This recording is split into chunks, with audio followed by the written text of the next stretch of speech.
सागरी लाटा. सागर किनाऱ्यावर सागरी लाटांमुळे अपक्षरणाचे कार्य होत असते.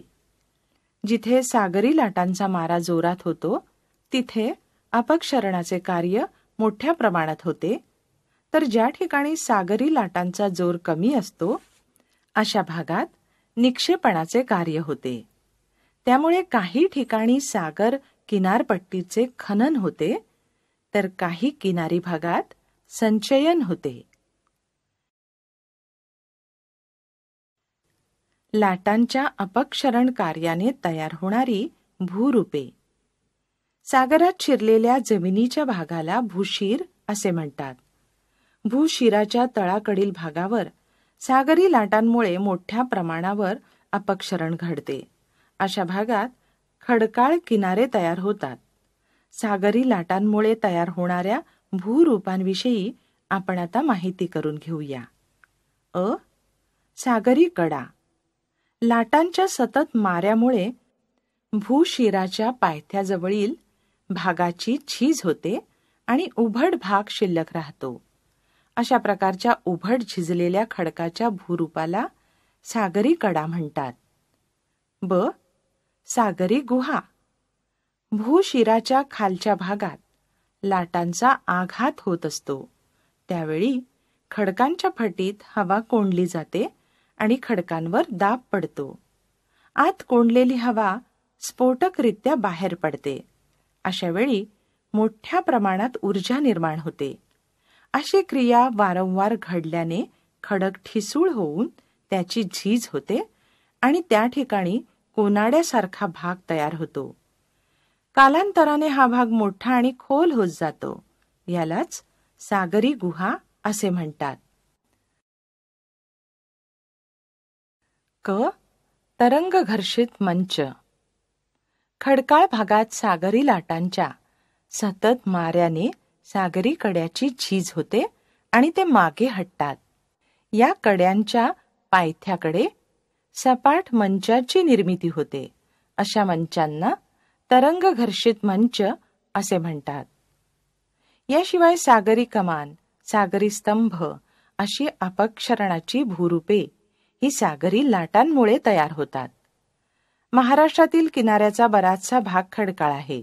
त्यामुळे श्रीवर्धन आणि रत्नागिरी, सिंधुदुर्ग किनाऱ्याच्या प्रदेशात ही भूरूपे आपल्याला पाहावयास मिळतात. सागरी लाटांच्या निक्षेपण कार्यामुळे तयार होणारी भूरूपे.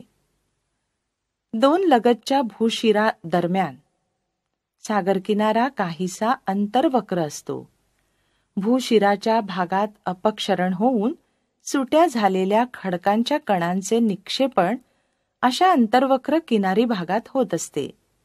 याशिवाय जमिनीवरून नद्या आणि इतर कारकांनी वाहून आणलेले अवसाद यांचे संचयन होते. तसेच सागराच्या अंतर्गत भागातून लाटांनी आणलेले अवसाद यांचे या प्रदेशात निक्षेपण होते. या लाटांमुळे होणाऱ्या निक्षेपणातून काही भूरूपे तयार होतात. चला तर आपण आता त्याचा विस्ताराने अभ्यास करूया. पुळण.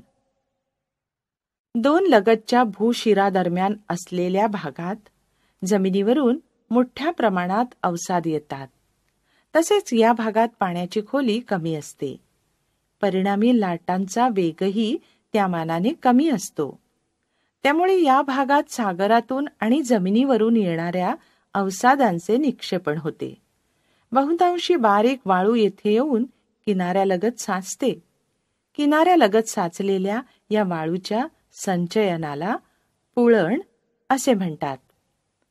महाराष्ट्राच्या किनारी भागात दिवे आगार, गुहागर इथे पुळणी तयार झालेल्या आहेत. चेन्नई येथील मरीना ही भारतातील सर्वात जास्त लांबीची पुळण आहे. वाळूचा दांडा. भूशिरालगत वाळूचे निक्षेपण एका भूशिरापासून दुसऱ्या भूशिराकडे किनाऱ्याला समांतर दिशेत होत असते.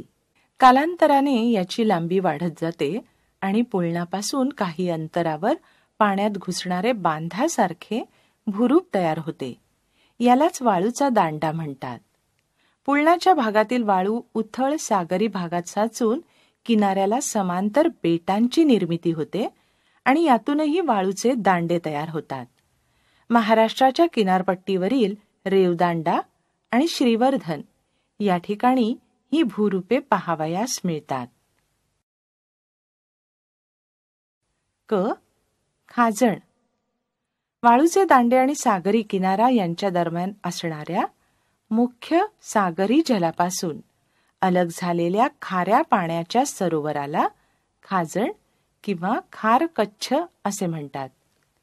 खारकच्छ किंवा खाजण सरोवरातील पाणी खुल्या समुद्रापासून वेगळे झालेले असते. यामुळे यात मोठ्या लाटा निर्माण होत नाहीत. केरळ राज्यातील किनारी भागात बेंबनाड सारखी विस्तीर्ण खाजण सरोवरे तयार झालेली आहेत.